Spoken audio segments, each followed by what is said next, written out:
Olá, meu caro amigo, minha cara amiga, meu assinante aqui dos Altos Concursos. Essa é uma aula especial para você. Essa é uma aula, tenho certeza, turma, que você nunca viu em lugar nenhum. Por quê? O que você vai fazer? Vai dar pirueta aqui, Glebão? Não. É uma aula de dicas. Ou seja, analisando todas as provas que caíram no direito do trabalho no nível Brasil, quais foram os temas que mais caíram? Então é isso que eu quero chamar a atenção de você nesse tema de dicas, nessa aula de dicas de direito do trabalho. Vamos começar, gente? Primeira coisa, vamos lá? Anotemos aí, muita coisa que eu vou dizer aqui, gente, fala basicamente o quê? São aquelas situações, vamos dizer assim, gente, situações para você excluir da questão, porque um dos grandes erros dos alunos é sempre escolher a alternativa correta. Você tem que saber o que está errado para excluir o que está errado. Excluindo o que está errado, gente, só sobra o certo. Fica muito mais fácil você chegar na alternativa correta, entende? Então vamos nessa? Então o que você deve saber? Anotemos, por favor. Bom, o direito comum, ele é fonte do direito do trabalho. O direito comum, ele é fonte do direito do trabalho. Ou seja, turma, o direito comum é o Código Civil, ou Código de Processo Civil. Então, tudo que for omisso na CLT pode ser utilizado, tanto o Código Civil como o Código de Processo Civil. E também utilizamos o quê? A Lei de Execução Fiscal, para as hipóteses de execução fiscal.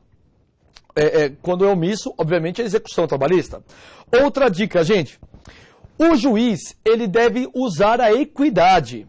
O que seria equidade, gente? Equidade é uma das fontes do direito. E o juiz é obrigado a usar a equidade, principalmente se for no rito sumaríssimo. O que seria o rito sumaríssimo, gente? Vamos ver isso em processo, mas já antecipo. Ritos sumaríssimos é obrigatório para aquelas causas que não excedem a 40 vezes o salário mínimo.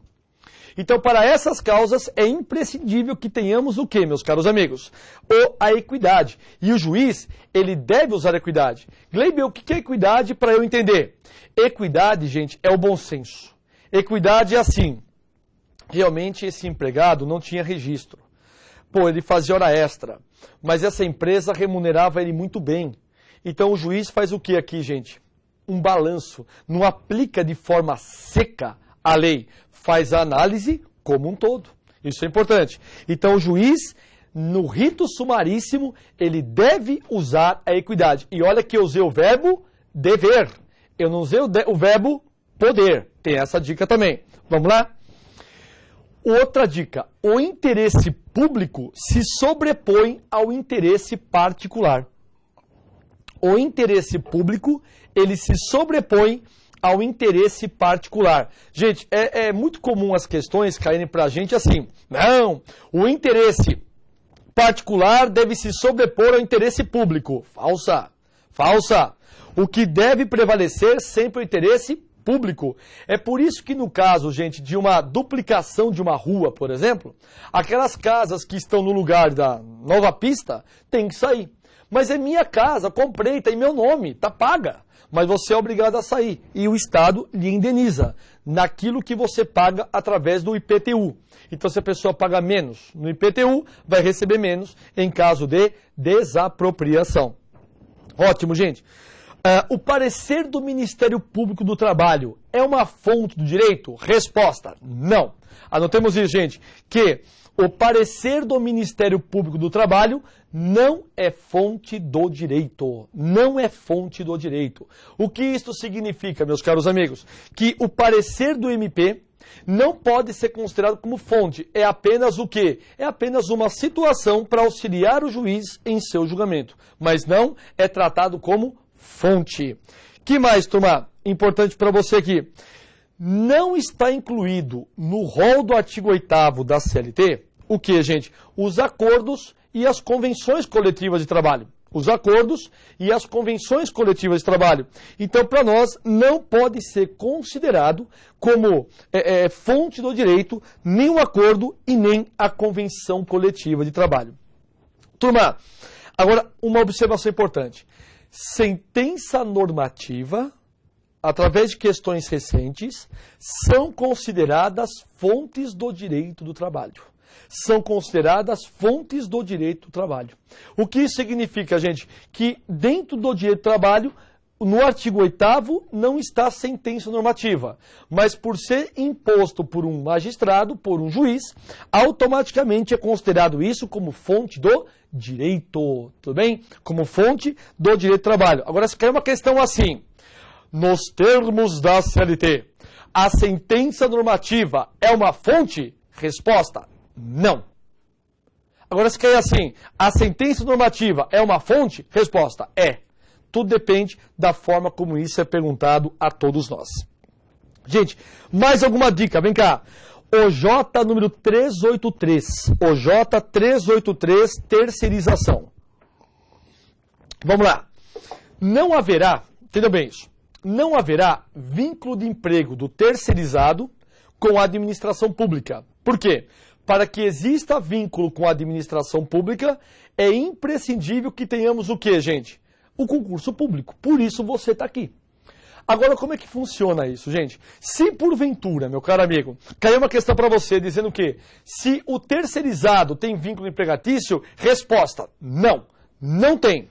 Mas, a administração pública, ela é obrigada a fazer os pagamentos caso a empresa terceirizada não pague. Então, peraí, Lebão, para entender. Aquele hospital público contratou uma empresa terceirizada. Essa empresa terceirizada escolheu lá um pessoal para trabalhar nesse hospital como pessoal de limpeza ou segurança. E eles não receberam. O hospital público, ou seja, a administração pública, deverá pagar os valores a esses terceirizados? Resposta, sim. Conforme o OJ, Orientação Jurisprudencial, número 383 da SDI, número 1.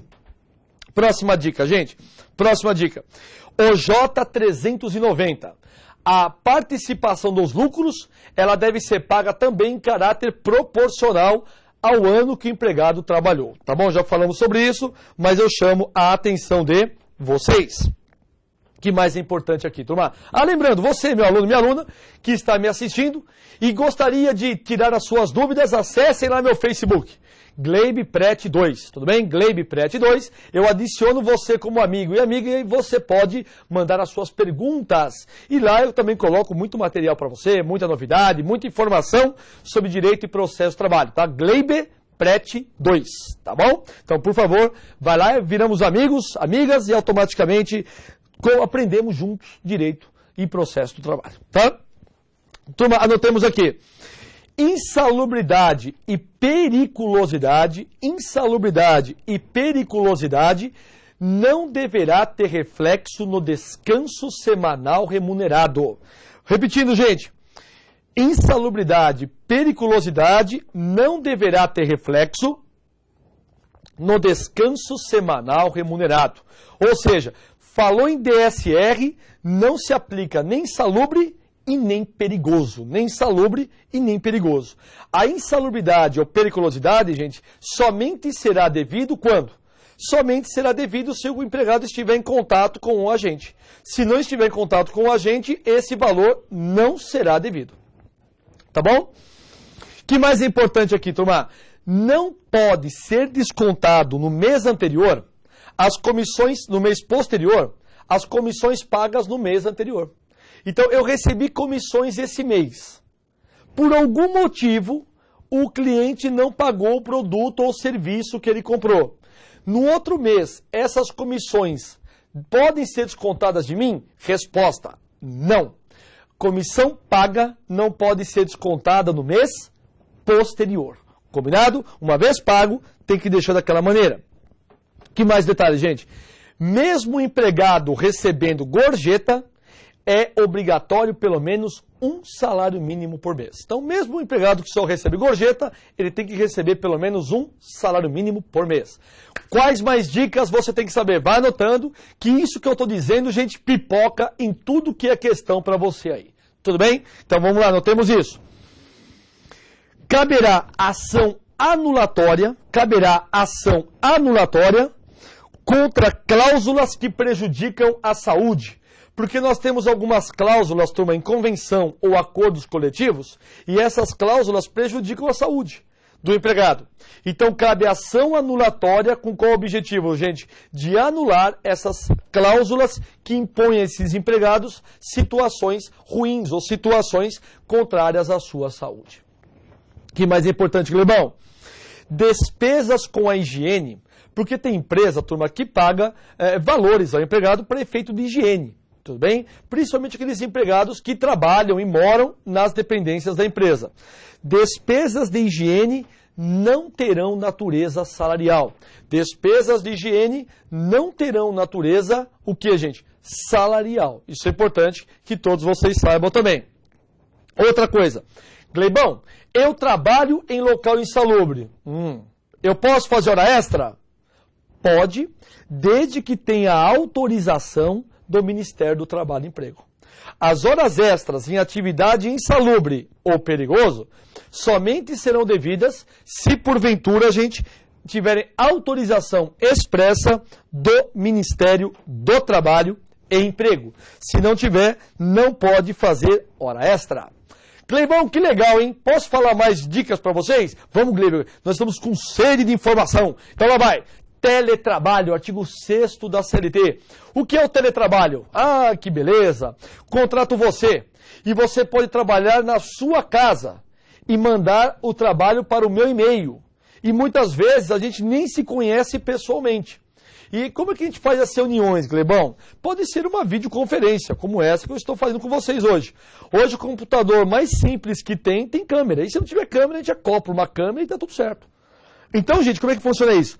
O teletrabalho é quando o empregado trabalha na casa dele e terá todos os direitos trabalhistas. Por quê? Porque as informações são passadas através de meios telemáticos. O que seriam meios telemáticos, gente? Meios telemáticos são aqueles que é feito através de telecomunicações, que pode ser aqui pelo e-mail, computador, ou até mesmo por SMS. Ou a moda hoje, né, o WhatsApp. Também é muito comum, né? O WhatsApp dá para até anexar coisas, fotos, esse tipo de coisa, não é isso, minha gente? Então, e é de graça, essa que é a vantagem. O WhatsApp também, só tendo acesso à internet, você pode mandar e não paga por aquilo. O que mais é importante, turma? Doméstica. Mulherzinha que cai na prova, rapaz. Doméstica. Hoje, gente, eu estou falando nos termos atuais. Se tiver alteração na lei, eu regravo essa aula, hein? Vem cá. Doméstica, hoje, a sua grande novidade, ela tem hora extra. Ela tem hora extra. O que isso significa, gente? Uma vez que ela tenha hora extra, automaticamente, meus caros amigos, ela deverá receber com adicional de 50%. E o FGTS, Glebão, ela tem ainda? Não. O FGTS ainda é facultativo, né, gente? Uma vez pago, sempre pago. Mas vamos ficar de antena ligada, né, gente? Porque a qualquer momento isso pode ser julgado pelo Congresso e automaticamente ser aprovado. A novidade da doméstica terá os direitos trabalhistas, incluindo agora a hora extra. Que mais aqui? Dentro de periculosidade. Nós vamos falar sobre esse assunto, agora só dicas, tá? Dentro de periculosidade, gente, nós temos o artigo 193, que determina o quê? Que hoje o segurança pessoal e patrimonial, ele faz jus à periculosidade. Tá? O segurança pessoal e patrimonial, hoje, ele faz jus à periculosidade. Muito bem. Outra coisa que também está caindo bastante, gente. Psicoterrorismo. Que é isso? O Bin Laden agora na empresa? Não é? O que é o psicoterrorismo? Psicoterrorismo, gente, é quando existe assim, ameaças do empregador para com o empregado. Ou você faz isso direito, ou eu lhe mando embora. E faz cara de mal ainda. Isso é o que, meus caros amigos? Isso é o psicoterrorismo? Claro que o empregador ele pode exigir do empregado. Vamos lá, doutor, grava logo, vamos lá, faz logo esse prazo, vamos lá. Mas, gente, não pode ocorrer o que? Ameaças. Se ocorrer ameaças, é o chamado psicoterrorismo. Tudo bem? Outra novidade. Bom, a base do psicoterrorismo, gente, é o artigo 5º, incisos 5 e 10 da Constituição Federal. Motoristas. O que seria a novidade de motorista? Artigo 235A da CLT. 235A, gente. O motorista, olha que interessante, turma. Tem várias coisas que eu vou dizer sobre ele, mas o que mais pega agora é o DSR, o descanso semanal remunerado, que também é chamado de descanso hebdomadário, com H. Hebdomadário com H. Hoje o motorista, ele tem 35 horas de descanso semanal remunerado. Se porventura, meus caros amigos e amigas, ele fizer longas viagens, interpretem longas viagens sendo igual ou maior do que 24 horas, o seu DSR será de 36 horas. Então, numa questão seca, motorista tem quanto tempo de DSR? 35 horas semanais, preferencialmente aos domingos. Aí, no caso, pode ser sábado, domingo e segunda, porque 35 horas vai estender mais do que um dia. Agora, se ele fizer longas viagens, o seu DSR será de 36 horas. Muito bem, turma. Outra dica, súmula 443. Empregado que adquiriu AIDS ou qualquer doença grave, AIDS ou qualquer doença grave, e ele for dispensado por este motivo, cabe o quê, meus caros? Cabe a sua reintegração. Então, gente, empregado que adquiriu AIDS ou qualquer doença grave, cabe o quê, meus caros amigos? E isso, cabe a sua reintegração. Mas ele tem que ser dispensado por este motivo. Essa é a grande sacada. Tem que ter na questão a palavra ou a conotação que lembre discriminação. A pessoa foi discriminada porque adquiriu AIDS ou uma doença grave. Então ela tem que ser reintegrada. Outra dica, gente. O aviso prévio, súmula 441. Súmula 441. Gente, todo mundo sabe que o aviso prévio, prazo mínimo 30 dias. E a cada ano trabalhado tem que ser somado mais 3 dias por ano, não é isso? É assim, Glebe, é assim. 3 dias por ano, legal. Dica importante. Esses 3 dias por ano. Glebe, eu já estou lá, hoje é 2014, não é? Eu estou na empresa já há 14 anos. Fui mandado embora. Tem que receber 3 dias por ano durante esses 14 anos? Na súmula 441, tá certo? Súmula 441 determina o quê? Que somente será devido a somatória de 3 dias por ano a partir do ano de 2011. A partir do ano de 2011. Precisamente dia 13 de outubro de 2011. Tá? Convênio médico. Gente, convênio médico tem que ser analisado aqui 2 súmulas. A 440 e a 378. Gente, empregado que é afastado por auxílio acidente ou aposentado por invalidez, o convênio médico deve ser mantido. Então, aposentado por invalidez ou auxílio acidente, o convênio médico tem que ser mantido. E vou além, gente. E a súmula 378 fala o quê? Que é cabível a estabilidade para empregados que esteja o contrato determinado. Contratamos o empregado para trabalharmos 90 dias. No 30º dia ele sofre um acidente. Ficou afastado por mais de 15 dias. Ele será estável? Súmula 378. Sim, será estável. O que mais é importante, gente? Súmula 55 do TST. Quem trabalha em departamento financeiro em financeiras, tem que trabalhar e tem que receber como bancário. Vou repetir. Empregado que está trabalhando em financeiras deve trabalhar e receber como se bancário fosse. Deve receber como se bancário fosse. Então, diante desta concepção, meus caros amigos e amigas, o fulano que trabalha em financeira tem que receber como bancário. Muito bem, meus caros amigos. E a última dica que eu passo para vocês, nesse momento, contrato de trabalho. Eu posso exigir a experiência do empregado? Por exemplo, eu vou contratar o fulano. Eu posso exigir uma experiência de 2, 3, 4 anos? Resposta, não mais. Conforme artigo 442A da CLT, só pode ser exigido um prazo máximo de 6 meses de experiência do empregado. 6 meses de experiência do empregado. Turma, tão somente esse período é o máximo. Que mais aqui, turma? Só mais uma, dá tempo. Vamos lá, quanto mais informações, melhor. Vamos lá, aproveitem. Cargo de confiança, artigo 469. O cargo de confiança tem que ter 2 requisitos. Poder de mando e gratificação de função de no mínimo 40%. São 2 requisitos juntos. Lembrando, o cargo de confiança, ele pode ser transferido a qualquer momento. O cargo de confiança, mesmo que ele não aceite, ele pode ser transferido a qualquer tempo. Muito bem, meus amigos e minhas amigas, com isso fechamos mais uma aula de dicas para vocês aqui. Vamos estudar, gente, que sem dúvida nenhuma essas dicas que eu falei para vocês são as dicas mais exigidas em provas que caem a matéria Direito do Trabalho. Fico à disposição no Facebook, gente. Vamos lá, hein? Gleibe Prete 2. Eu adiciono você e a gente vai começar a ter uma longa conversa sobre direito e processo de trabalho. Obrigado a todos e bons estudos. Vambora! Fui!